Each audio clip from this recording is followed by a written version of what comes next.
ICI was created, I would imagine, as an urgent matter. Kulang sa budget, walang budget, nasa dyaryo yung budget, wala sa amin. Ganon sitwasyon. So, what we wanted to convey was ICI, as it is today, does not have enough hours to be able to execute as quickly as we can what we need to do.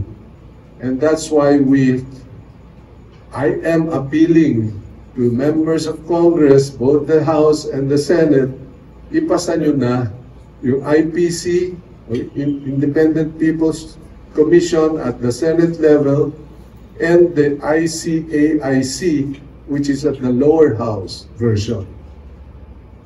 They committed that they will pass it before the end of the year, so hopefully by the end of the year, you will now have a much stronger independent commission with proper powers and authorities that ICI does not have.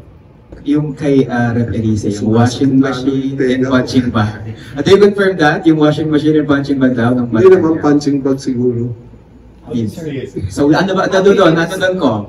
How did you say that? Yeah, or how did you say it pa? So that we can understand. Then let's put it this way. Usapang matino. Lumabas yung ICI 94, EO 94. Walang budget. Okay. Kumbaga, o lumapag ka sa gera, solve mo yung problema, hindi ka naman binigyan ng armas. O, ano nangyari sa'yo? Di nakatiwangwang ka. You cannot defend yourself. You have no powers. Mag-imbita ka kung ayaw pumunta. Wala ka nang magagawa. You don't even have subpoena powers. Gusto mong huwag paalisin ang isang tao. We don't have that. We have to go to court for a whole departure order. O, ano nangyari? Nakaalis.